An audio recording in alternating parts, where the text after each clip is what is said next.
Assalamualaikum warahmatullahi wabarakatuh. Perkenalkan, nama saya Tiar Maharani Santoso, MPM 086, Prodi PGSD 3C. Hai anak-anak, Assalamualaikum warahmatullahi wabarakatuh. Bertemu lagi dengan Ibu Tiar dalam pembelajaran Bahasa Indonesia kelas 3.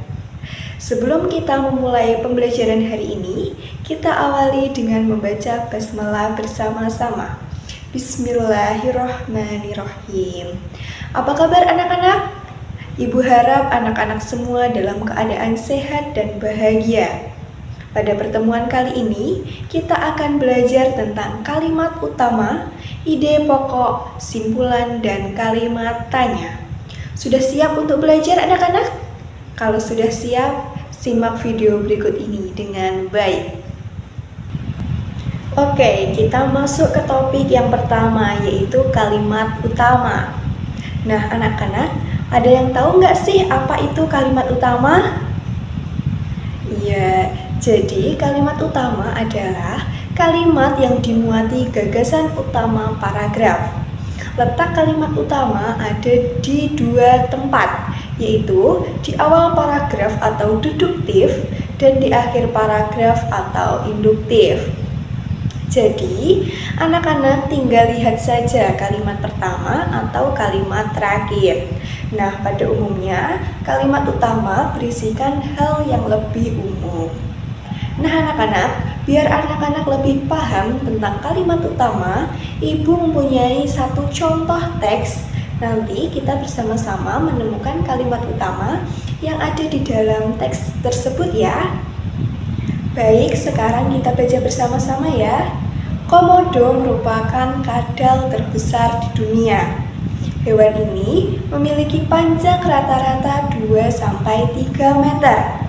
Ukurannya yang besar ini berhubungan dengan gejala gigantisme pulau, yakni kecenderungan meraksasanya tubuh hewan-hewan tertentu yang hidup di pulau kecil terkait dengan adanya mamalia karnivora di pulau tempat hidup komodo, dan laju metabolisme yang kecil. Dengan tubuh yang besar, biawak ini menduduki posisi predator puncak yang mendominasi ekosistem tempatnya hidup. Nah, kira-kira kalimat mana nih anak-anak yang menjadi kalimat utama dalam teks tersebut? Iya, kalimat utama teks tersebut adalah komodo merupakan kadal terbesar di dunia. Hewan ini memiliki panjang rata-rata 2-3 meter. Nah, gimana nih setelah mengerjakan satu contoh kalimat utama tadi, anak-anak pastinya sudah mulai paham mengenai kalimat utama ya. Sekarang kita lanjut aja yuk mengenai topik yang kedua, yaitu ide pokok. Nah anak-anak, ketika kita membaca suatu karangan atau paragraf, kita akan menemukan inti atau gagasan yang menjadi landasan karangan tersebut. Nah itu bisa disebut dengan ide pokok. Dalam sebuah paragraf, kehadiran ide pokok sangatlah penting guna memberikan informasi kepada pembaca. Tetapi, apa sih sebenarnya yang dimaksud dengan ide pokok paragraf? Dan seperti apa contohnya? Mari kita simak.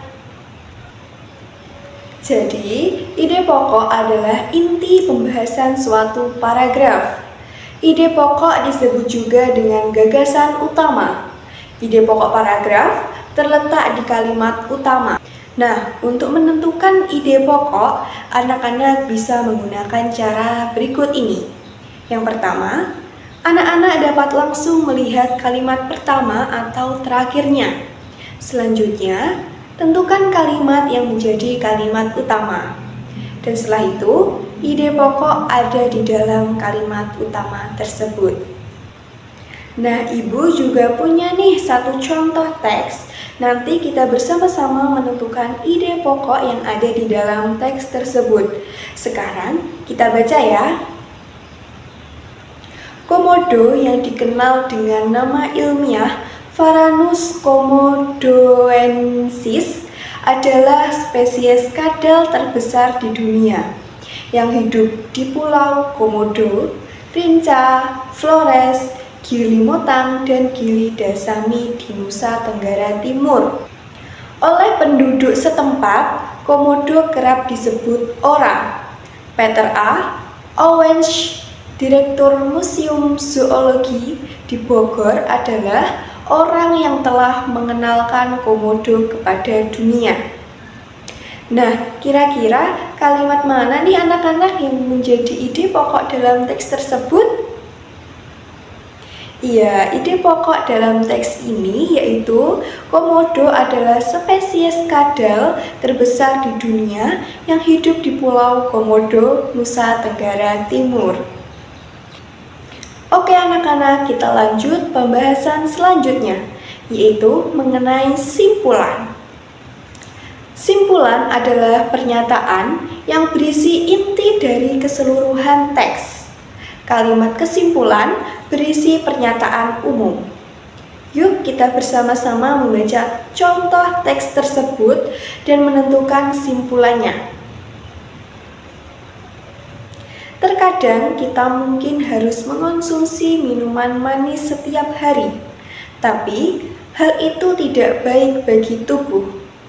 Untuk mengatasi keinginan itu, kamu harus menggantinya dengan buah-buahan yang mengandung banyak air seperti semangka atau melon. Gimana nih anak-anak? Simpulan dari teks di atas kira-kira apa ya? Iya, simpulan dalam teks di atas adalah minuman manis dapat diganti dengan mengonsumsi buah yang berair banyak. Nah anak-anak, kita sudah masuk ke pembahasan yang terakhir, yaitu mengenai kalimat tanya. Kalimat tanya adalah kalimat untuk menanyakan sesuatu. Kalimat tanya diawali dengan kata tanya dan diakhiri dengan tanda tanya. Berikut kata tanya dan fungsi dalam kalimat. Yang pertama yaitu apa. Kata tanya apa digunakan untuk menanyakan sesuatu. Contohnya, apa saja bahan yang digunakan untuk membuat bolu? Yang kedua, siapa. Kata tanya siapa digunakan untuk menanyakan orang. Contohnya, siapa tokoh jahat dalam cerita tersebut? Yang ketiga yaitu kapan. Kata tanya kapan digunakan untuk menanyakan waktu. Contohnya, kapan ayah pulang dari Bandung? Yang keempat yaitu di mana. Kata tanya di mana digunakan untuk menanyakan tempat. Contohnya, di mana rumahmu? Kelima yaitu mengapa. Kata mengapa atau kenapa digunakan untuk menanyakan alasan atau sebab. Contohnya, mengapa kamu datang terlambat? Yang terakhir yaitu bagaimana. Kata tanya bagaimana digunakan untuk menanyakan keadaan atau cara. Contohnya, bagaimana cara membuat bolu?